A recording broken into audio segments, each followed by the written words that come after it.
কিংবদন্তি আল্লামা সাঈদী মরার আগে ছেলেদেরকে ডেকে বলেছিলেন, বাবা না, আমি সাঈদী 52টা বছর কোরআনের তাফসীর করলাম, আমি সাঈদী 50টার উপরে রাষ্ট্রে আমি কোরআনের কথা শোনালাম, মরার পরে আমি মা বাবার কবরের কাছে থাকবো না, আমি সাঈদী নানা নানি দাদার পাশে থাকবো না, পিরোজপুরে জন্ম আমি ওখানে থাকবো না, এই বাংলাদেশের 64টা জেলার একটা জেলা খুলনা, আমি ওই জেলাকে পছন্দ করে নিলাম, ওই খুলনা জেলার সিদ্দিকিয়ার মাঠে মাদ্রাসার পাশে আমি সাঈদী শুয়ে থাকবো। বলুন মারহাবা। মনে বড় আশা, মনে বড় তামান্না, সন্তানদেরকে বলে গেলেন, সন্তানেরা আমার লাশটা তোরা নিয়া সিদ্দিকিয়ার ওই মাদ্রাসার পাশে রেখে দিবি। কিন্তু কষ্ট কি জানেন? খুলনা জিনায় জন্ম নিয়া যেদিন আল্লামা সাঈদী মারা গেল, ওই খুলনার কিছু কুলাঙ্গার সন্তানেরা জুতা নিয়া ঝাঁটা নিয়া আর দা বটি নিয়া মিছিল করে বলেছিল, রাজাকারের লাশ খুলনার মাটিতে আসতে দেব না, এই রাজাকারের লাশ খুলনায় রেখে খুলনা পবিত্র করব না। আজকে সেই রাজাকার যারা বলেছিল তোরা কোথায়, আজকে তোদের তো খুঁজে পাওয়া যায় না। আর এমন কোন দিন নাই গোটা বিশ্বের থেকে মানুষেরা আল্লামা সাঈদীর কবর জিয়ারত করতে যায় না। ঠিক কি বলে? হাজার হাজার মানুষ গাড়ি ভাড়া করে, ট্রাক ভাড়া করে ওই খুলনার পথ দিয়ে পিরোজপুরে আজকে চলে যেতে হয়। দূরে শোনেন, ইবলিস শয়তান 1,85,000 বছর ইবাদত করেছিল। কত লক্ষ বলেন তো? 1,85,000 বছর ইবলিস ইবাদত করেছেন। 7টা আসমানের গায়ে 7টা নাম লিখে দিয়েছে আল্লাহ ভালোবেসে, ফকি, অলি, জাহেদ, খাজেব, এরপরে অনেক সুন্দর সুন্দর নাম রেখে দিছে। কিন্তু ইবলিসের সব কিছু শেষ হলো, ডিলেট হলো একটা অপরাধের কারণে, সেটা ছিল অহংকার। জোরে বলেন কি? অহংকার। ক্বালা ইয়া ইবলিসু মা লাকা আল্লা তাকুনা মা সাজিদিন, আমার আদমকে সেজদা করো। ইবলিস বলে না। কেন? ক্বালা আনা খায়রুম মিনহু খলাকতানি মিন নার ওয়া খলাকতাহু মিন তিন, আমি হইলাম আগুনের তৈরি আর আদম হলো মাটির তৈরি, ওর কাছে আমি মাথা নত করতে পারবো না। তাফসীরের ভিতরে আসছে সর্বপ্রথম আদম আলাইহিস সালাতু ওয়াস সালামকে ইসরাফিল আলাইহিস সালাতু ওয়াস সালাম সেজদা করে। কোন ফেরেশতা বলেন তো? ইসরাফিল আলাইহিস সালাতু ওয়াস সালাম সেজদা করে। আল্লাহ পাক ভালোবেসে পূর্ণাঙ্গ কোরআনুল কারীমটা ইসরাফিল আলাইহিস সালাতু ওয়াস সালামের কপালে লিখে দিয়েছে। আর ইবলিসের অবস্থা কি হলো? ওই যে অহংকার করলো, অহংকার করার কারণে জান্নাত থেকে তাকে বের করে দেয়া হলো, মালউন হলো, বিতাড়িত হলো, ইবলিস শয়তান জাহান্নামী হলো। আজকে ইবলিসের মতো অহংকার আমার বাংলাদেশে নিয়ে যারা চলেছিল তাদের অবস্থা কিন্তু ঠিক এই রকম হয়েছে। কথা বলুন ঠিক কিনা? একই অবস্থা। আমার মনে পড়ে সেই আবু জেহেলের ইতিহাসটা। মাজার মুআওয়াজ যখন আবু জেহেলকে হত্যা করে চলে এসেছে, কিতাবের মধ্যে ঠিক এই কথা আছে, কেমন যেন মরে নাই, ওরা মরে না, আবু জেহেল মরে নাই, যখন ষাঁড়ের মতো চিল্লাচ্ছে, আল্লাহ নবীর একজন সাহাবী এসে বলতেছে, তুই এখনো মরিসনি? 2 ভাই তোরে মেরে গেল, মরিসনি? তখন আবু জেহেল ওইখানে বলছে, এটা কিতাবে আসছে, আবু জেহেল বলল, শোনেন, আমি মরবো ঠিক আছে, কিন্তু আমার একটা কষ্ট হলো, আমি মরে যাই তাতে দুঃখ নেই, ছোট দুটো বাচ্চার হাতে মরি যাতে এইটা আমার কষ্ট। একটা ভালো লোকের হাতে যদি আমি মরতাম, তাও এই বাচ্চারা আমার মেরে ফেললো, মানে মরে গেছে তারপরে মনীষী যা, তো আপনারা বলেন। এরপর আবার লিখছে, ওখানে লিখছে এমন কথা, তারপরে যখন আল্লাহ নবীর একজন সাহাবী তরবারি বের করেছেন, ওরা জবাই করবে, দাঁড়া দাঁড়া দাঁড়া, একটুখানি দাঁড়া, তুই জবাই করবি কর, আমার গলাটা একটু লম্বা করে রাখিস। কেন? হয় আমার দেখে যেন সবাই চিনতে পারে নেতা আবু জেহেল মারা গেছে। আমার বন্ধুগণ, আমার দেশে 2-1 ঠিক মতো হাঁটতে পারে না, আবার বলতো আমরা করোনাচ্ছে শক্তিশালী, কথা বলেন না কেন?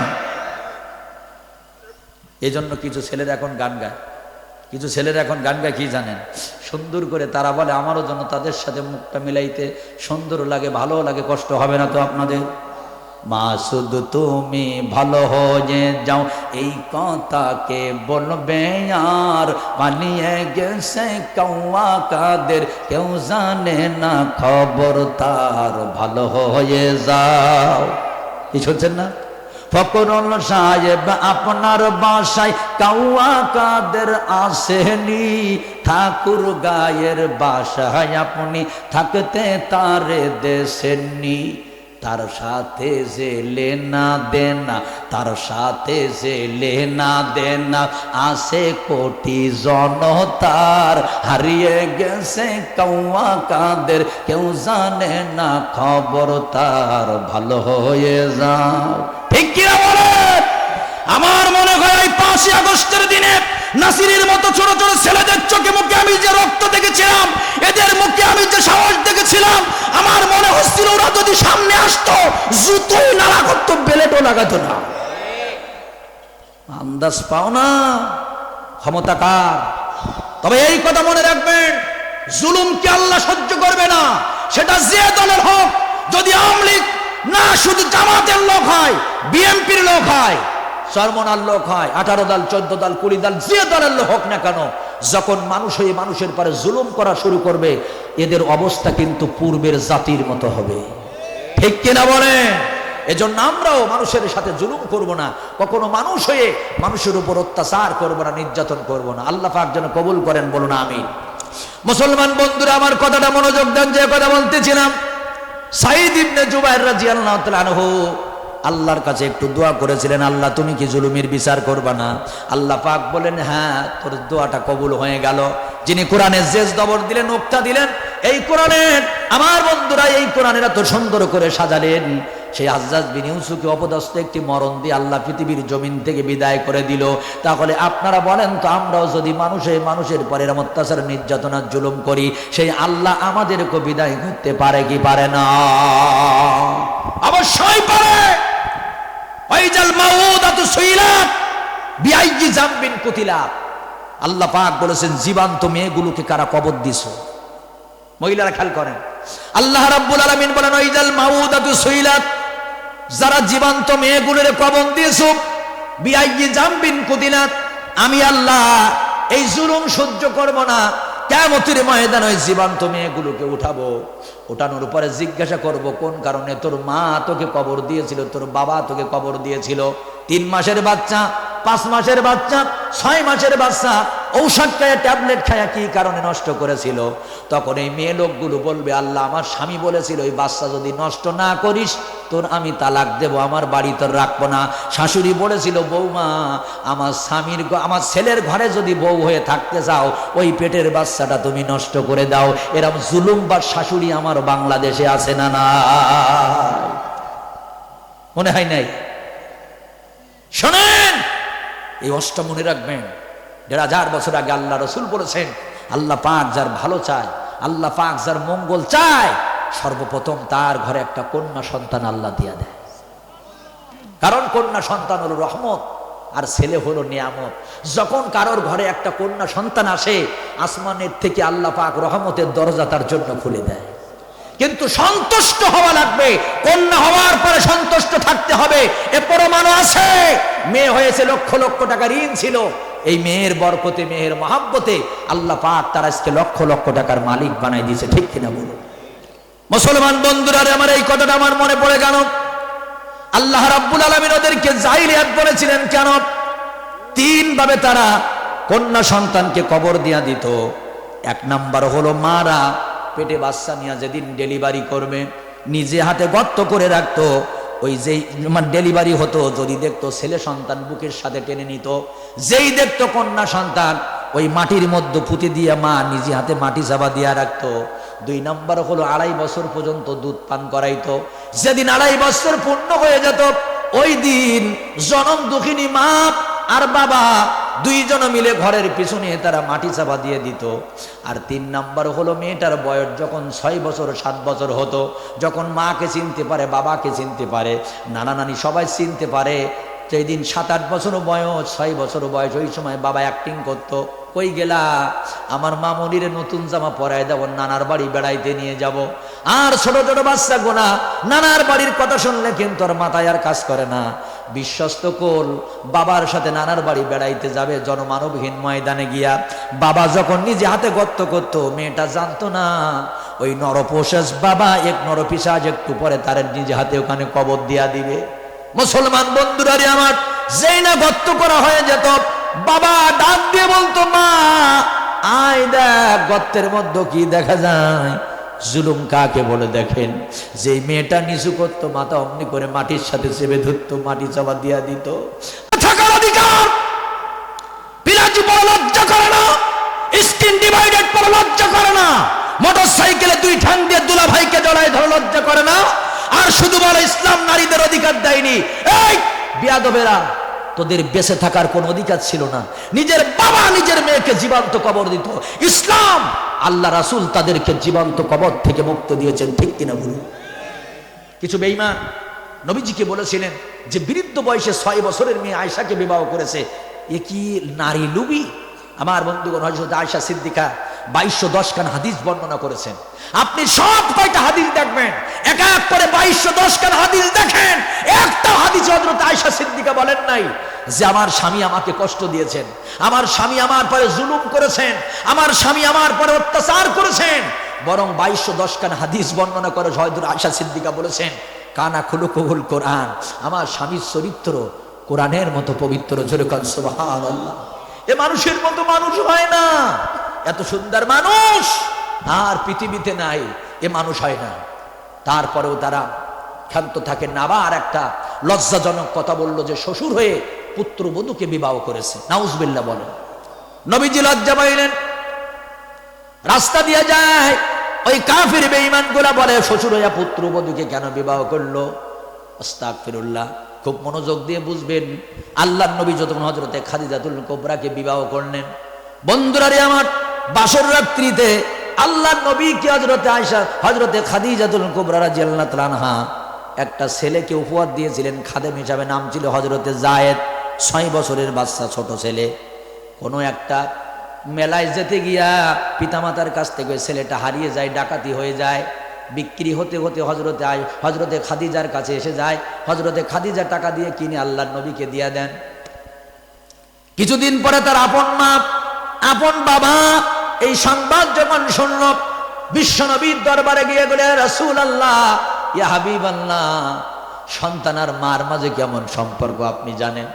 আমার নারী ছেড়া ধন, আমার বুকের মানিকটাকে হুজুর আমার কাছে ফিরায় দেন। বাবা বলল, হুজুর আপনি না আখিরি জামানার নবী, আমার ছেলেটাকে ফিরায় দেন। বিশ্ব নবী হযরতে যায়েদকে লক্ষ্য করে বললেন, এ যায়েদ যাও, তোমার মা এসেছে। যায়েদ তোমার বাবা এসেছে, ডাকতে যাও।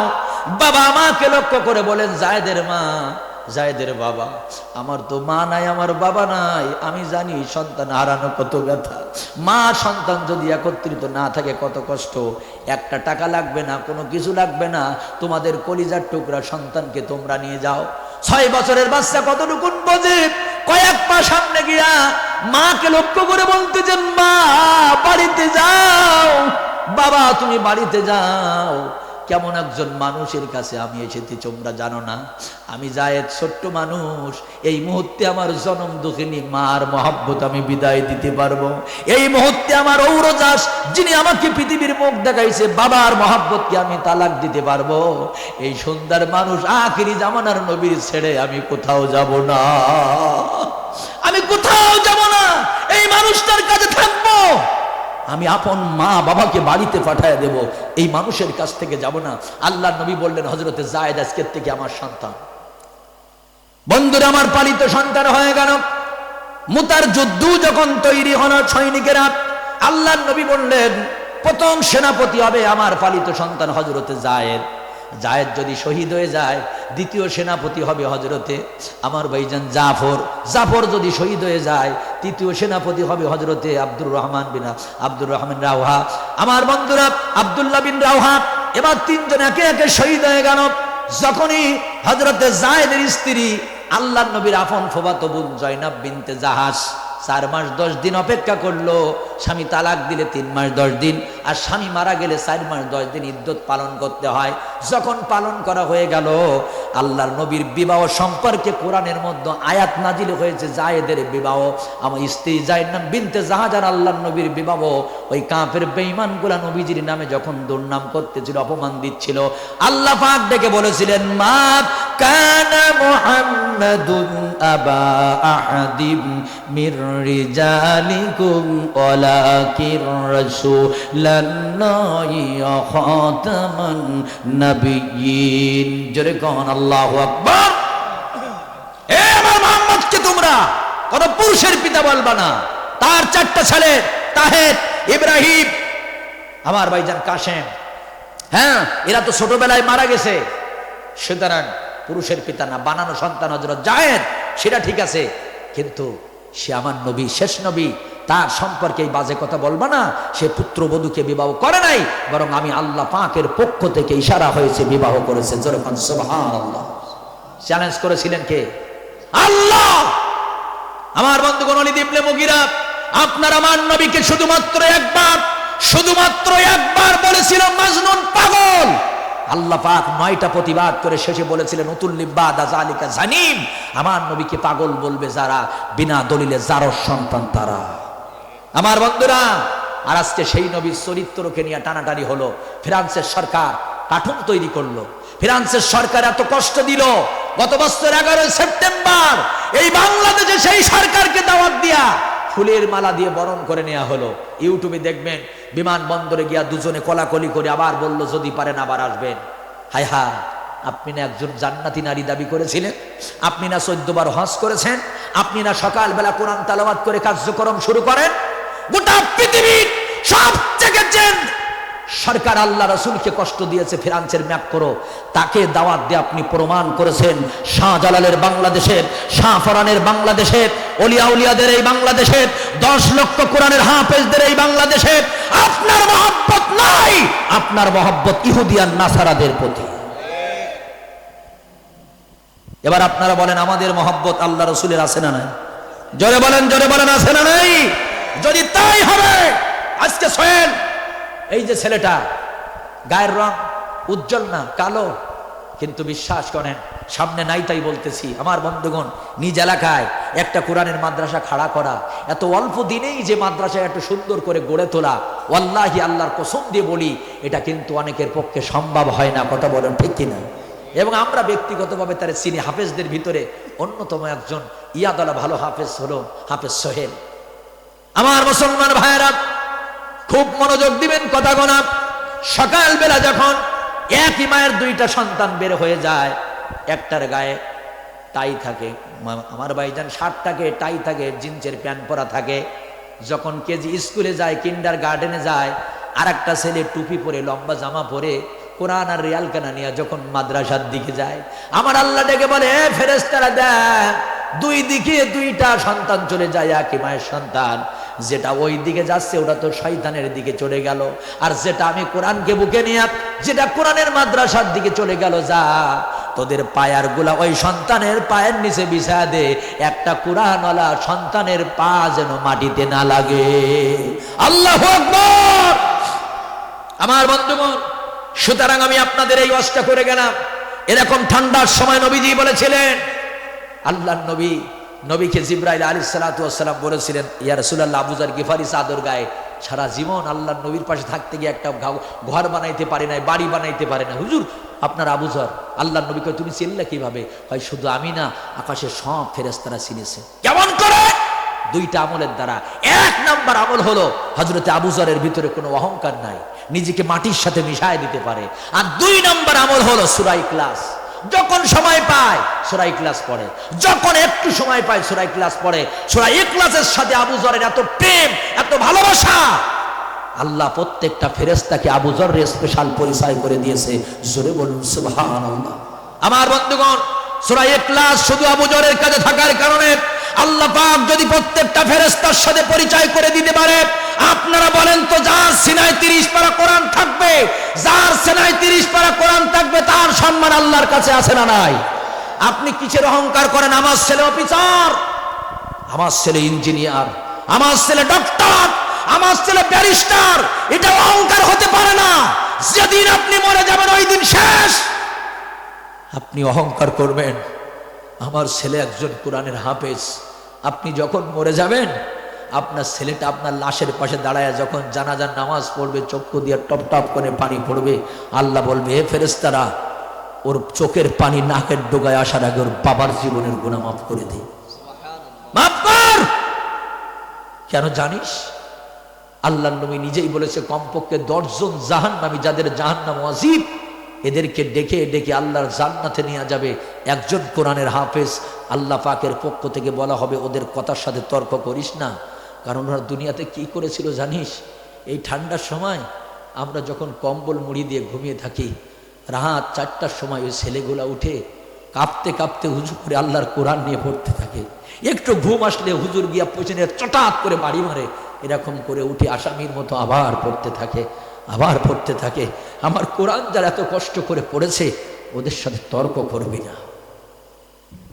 আমার মুসলমান ভাইয়েরা কথাটা মনে করে তাই বলতে দি, শোনেন, একজন জনম দুঃখিনী মা নিয়াত করেছিল আমি কোরআনের হাফেজের মা হব।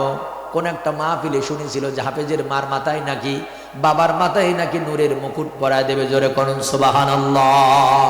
একজন মা এই ওয়াজটা শুনেছেন যে কোরআনের হাফেজ ছেলেটারে মাদ্রাসায় দিছে, কয়েক পারা পড়ার পরে এসে বলতেছে, মা আমি আর পড়বো না। কেন? কয় ভালো লাগে না, শরীর ফুলে যায়, গা মাথা ঘুরে দাঁড়াইতে পারি না। ছেলেটারে ডাক্তারের কাছে নিয়ে গেলেন। ডাক্তার কয়েকটা পরীক্ষা করে বললেন বাবা কই? বাবা তো নাই।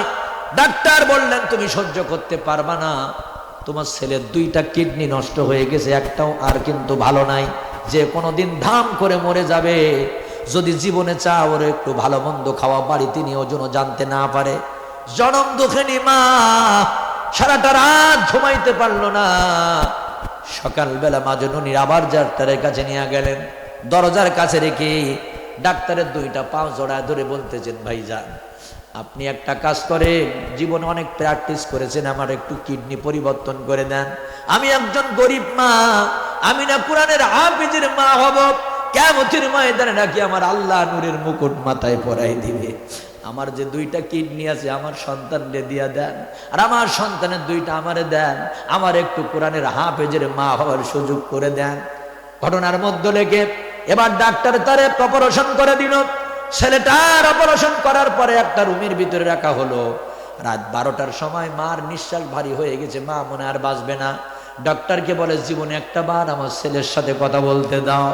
যখন ছেলের কাছে চলে গেছে, ছেলে বারবার জিজ্ঞাসা করে, মা কি এমন দানবীর, আমার মতো গরিবের বাচ্চারে 2টা কিডনি দান করে সে চলে গেল।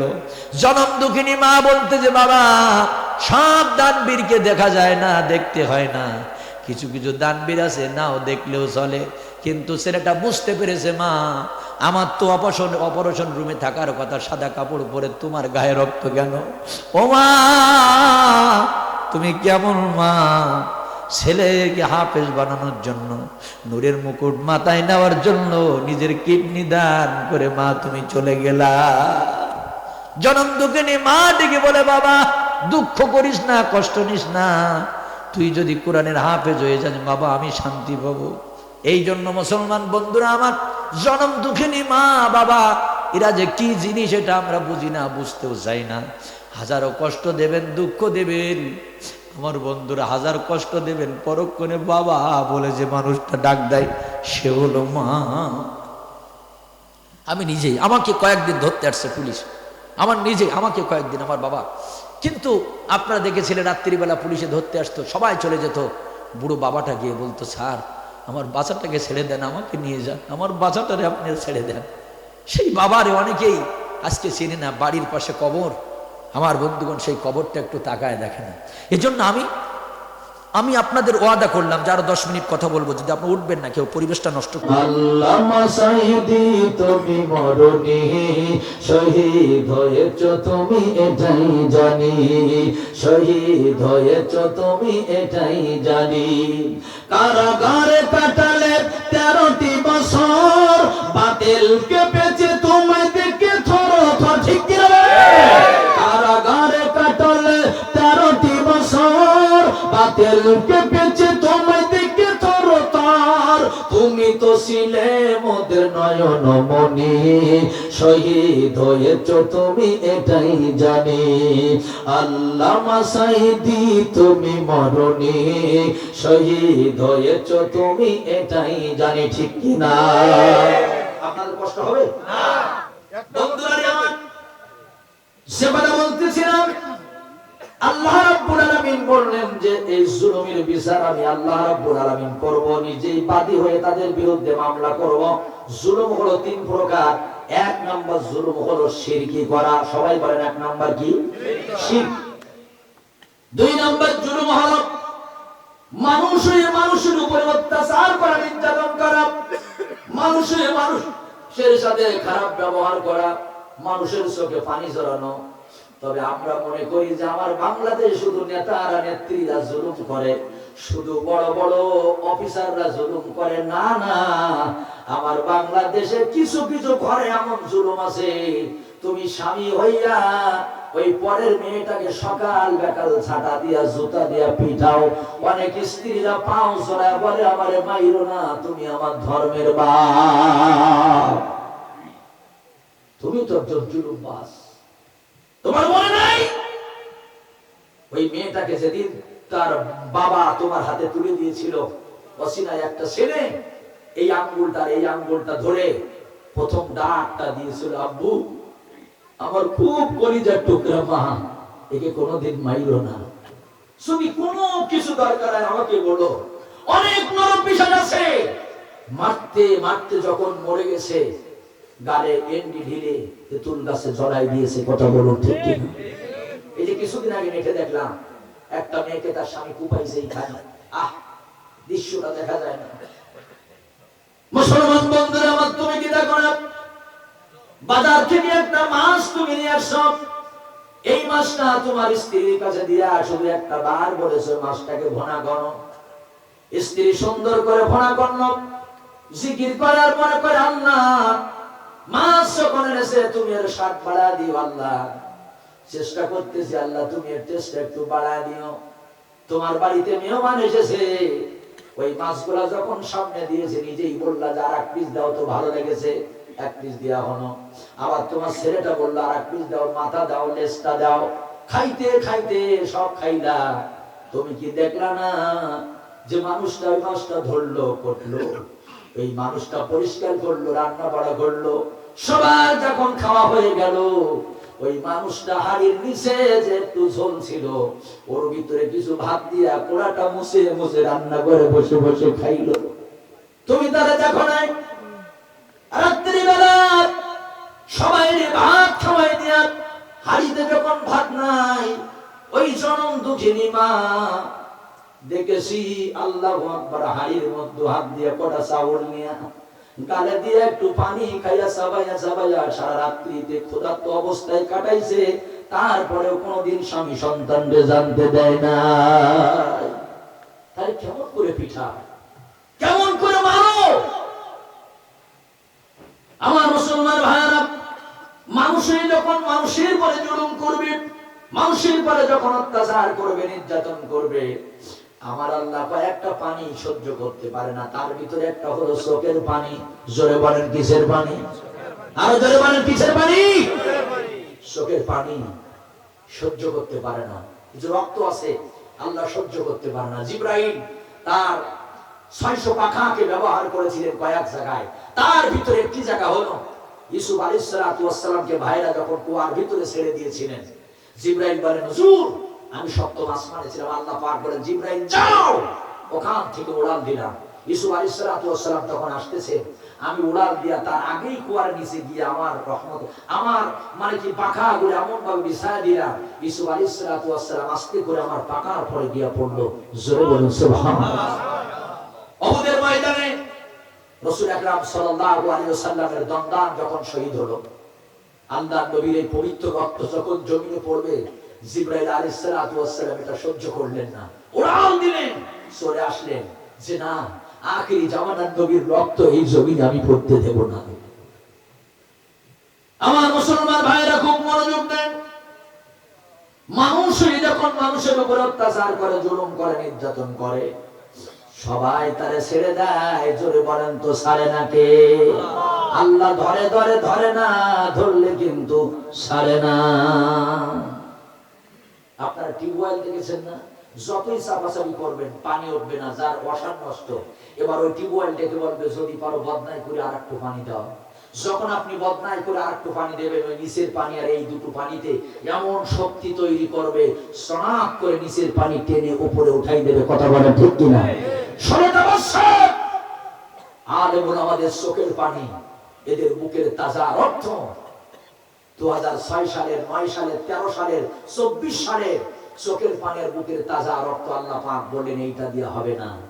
এই বৈষম্য বিরোধী ছাত্র আন্দোলনেরা কিছু মাকে সন্তান হারা হতে হবে, কিছু বাবাকে তার সন্তানটাকে হারাইতে হবে, কিছু মা গুলি খাওয়া সন্তান করে দেখতে হবে।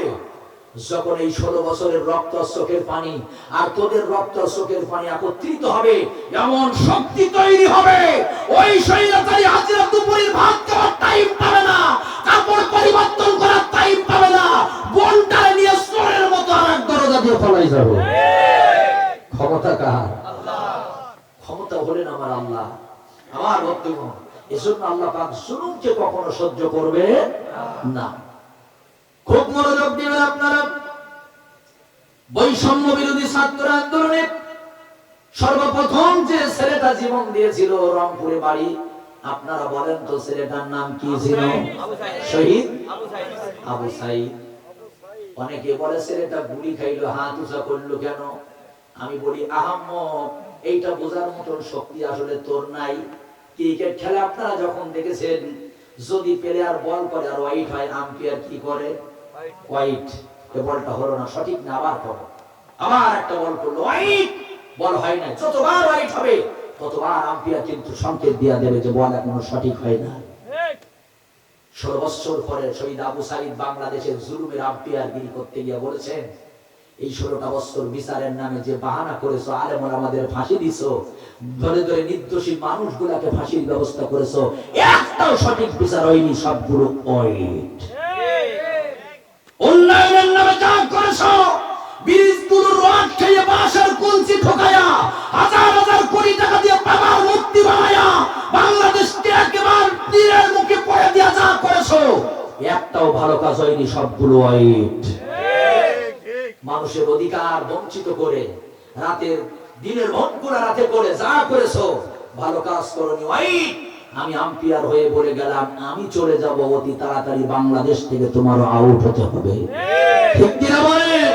এজন্য 2041 সালে টার্গেট নিয়ে খেলতে নেমে 2024 রানে অল আউট। কথা বলেন না কেন? 24 রানে কি হয়েছে? অল আউট হয়ে গেছে। ভাই জানেন, আমার কথাটা এবার মনোযোগ দেন। ঠিক ওই শহীদ আবু সাইদ হযরত বীর ইউসুফ জীবনে 1,20,000 মানুষকে হত্যা করেছিল। সর্বশেষ যাকে তিনি হত্যা করেছিলেন তার নামটা কি বলতে পারবেন? সাঈদ ইবনে জুবাইর। আমার সাথে বলেন, সর্বশেষ যাকে মেরেছিল তার নাম ছিল হযরতে সাঈদ ইবনে জুবাইর রাদিয়াল্লাহু আনহু।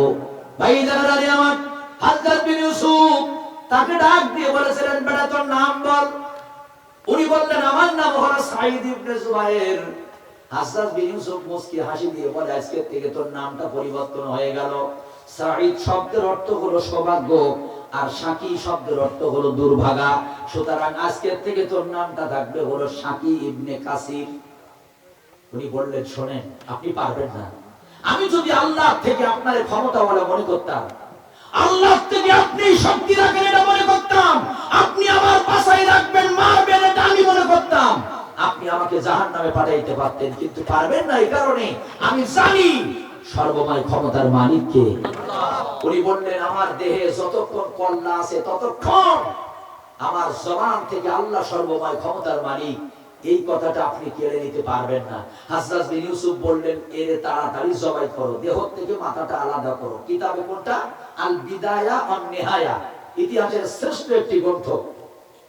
আমার মুসলমান ভাইরা, সাঈদ ইবনে জুবাইর রাদিয়াল্লাহু আনহু যখন মরার জন্য প্রস্তুতি নিয়ে যাচ্ছেন, কিতাবের মধ্যে লেখে 6 বছরের একটা বাচ্চা পিছন থেকে ডাক দিয়ে বলে, আব্বু আমার দিকে একটু তাকান, কোথায় যান?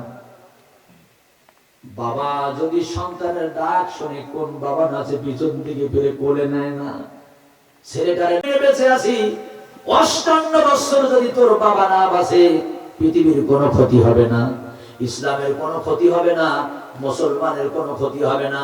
কিন্তু আমি যদি আজকে সাঈদ ইবনে জুবাইর হযরত বিন ইউসুফের জালেমের কাছে মাথা নত করি, কিয়ামতের ময়দানে আল্লাহ এটা দুনিয়ার ইতিহাসে লেখা থাকবে, মুসলমান এমন এক জাত, এরা বিপদে পড়লে কালেমা বিক্রি করে দেয়, জীবন দেব চলে যাব, তারপরেও জুলুমের কাছে আমি মাথা নত করতে পারবো না।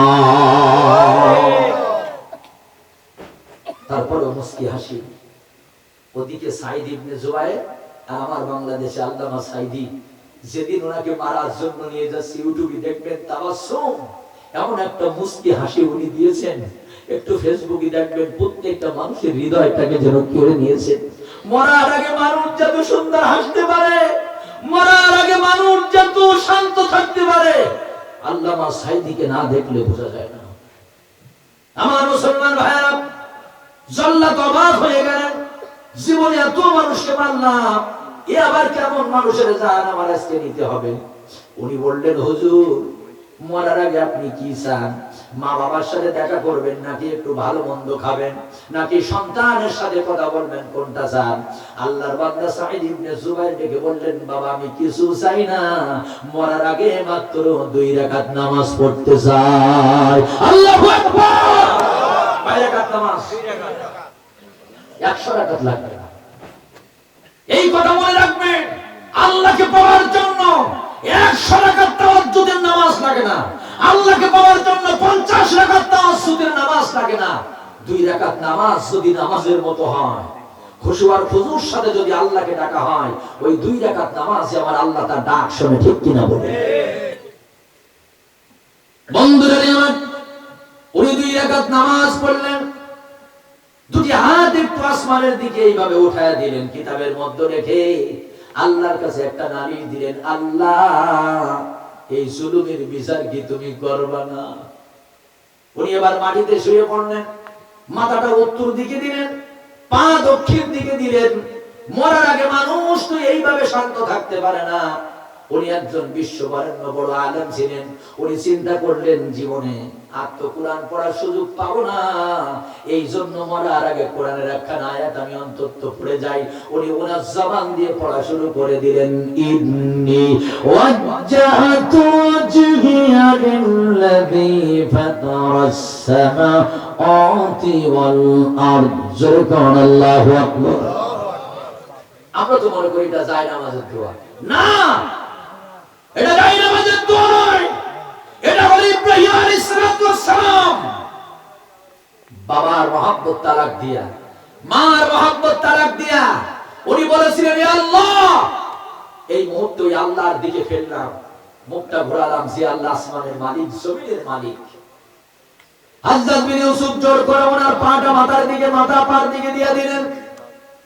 সাঈদ ইবনে জুবাইর রাদিয়াল্লাহু তাআলা আনহু উনি কি করলেন, কোরআন থেকে আরেকখানা আয়াত উনি পড়ে নিলেন, ফাআইনামা তুওয়াল্লু ফাসাম্মা ওয়াজহুল্লাহ। জোরে কোন আল্লাহু আকবার।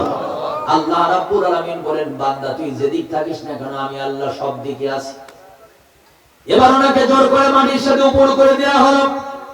সাঈদ ইবনে জুবাইর রাদিয়াল্লাহু তাআলা কোরআন থেকে আরেকখানা আয়াত পড়ে নিলেন, মিনহা খালাকনাকুম ওয়া ফিহা নুঈদুকুম ওয়া মিনহা নুখরিজুকুম তারাতান উখরা।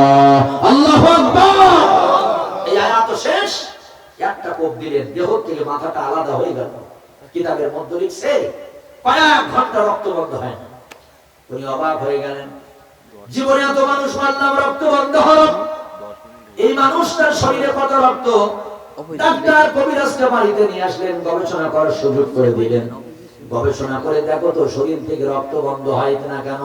ওনারা গবেষণা করে বললেন, বাদশাহ জীবনে যত মানুষ আপনি হত্যা করেছেন, মেরেছেন, কেমন একজন মানুষকে আপনি মারলেন আপনি নিজেও জানেন না। আমরা গবেষণা করি এত সেই ইহুদিদের একটা গোষ্ঠী আমার বাংলাদেশে আছে, যাদের নাম হলো ইসকন। নাম কি? শোনেন, এই ইসকনের জঙ্গি, এই কোরআনগারদের একজন চিন্ময়, তার নেতৃত্বে আমাদের একজন মুসলিম ভাই চট্টগ্রামের, আমাদের মুসলিম ভাই সাইফুল ইসলাম আলিফ, অ্যাডভোকেট সাইফুল ইসলাম আলিফকে আপনারা দেখেছেন, গত 2 দিন আগে জবাই করেছে, নির্মমভাবে হত্যা করেছে। বাংলাদেশের প্রান্তে প্রান্তে তৌহিদি জনতা জেগে উঠেছে। ওই ইসকনের বাচ্চা, ওই জঙ্গি সংগঠনের নেতৃত্ব আজকে মুসলমানদের সন্তানকে জবাই করবে, আর বাংলাদেশের তৌহিদি জনতা মুসলমান বসে থাকবে, এটা হবে না। প্রয়োজনে যদি আমাদেরকে রক্ত দিতে হয়, সন্তানকে বাবা হারা করতে হয়, মাকে সন্তান হারা করতে হয়, স্বৈরাচারী হাসিনার মতো বাংলাদেশ থেকে ইসকনের গোষ্ঠীকে বিদায় করতে হবে। চলে বলেন ঠিক কিনা? আমার বন্ধুগণের জন্য আমাদেরকেও প্রতিজ্ঞা করতে হবে, আর কোন জালেম নতুন করে যেন বাংলার জমিনে জুলুমের আসনে না বসতে পারে। আমাদের কাছে কয়েকটা পবিত্র স্থান আছে, যেমন মসজিদ পবিত্র, মাদ্রাসা পবিত্র জায়গা, এই মাহফিলের স্থান আমাদের কাছে পবিত্র জায়গা। বাংলাদেশের একটি ঘর যার নাম সংসদ, 300 আসরের এই চেয়ার যেখানে আছে, এই সংসদকে আমরা পবিত্র মনে করি। এই জন্য আমাদের প্রতিজ্ঞা থাকবে, আর কোন মমতাজকে ওই সংসদের চেয়ারে আমরা বসতে দেব না, আর কোন মাহিয়া মাহি নাস্তিক মমতাজ ওইখানে যাওয়ার আশা করবে না। ওই সংসদের চেয়ারে আমরা মিজানুর রহমান আজহারীকে দেখতে চাই। ওই সংসদের পবিত্র চেয়ারে আমরা কোন সজ্জাঘাট লুচ্চা বদমাইশদের দেখতে চাই না। ওই সংসদের পবিত্র চেয়ারে আমরা আল্লামা মামুনুল হক সাহেবকে দেখতে চাই। ওই সংসদের পবিত্র চেয়ারে আমরা আমির হামজাকে দেখতে চাই। ওই সংসদের পবিত্র চেয়ারে আমরা ডক্টর শফিকুর রহমানকে দেখতে চাই। ঠিক কিনা বলেন আমার বন্ধুগণ? সুতরাং এই প্রতিজ্ঞা কিন্তু আমাদেরকে নিতে হবে। আসলে 12:30 বাজতে গেছে, আর সামনে যাওয়া যাবে না। হ্যাঁ, আর একটু, আরো 10 মিনিট।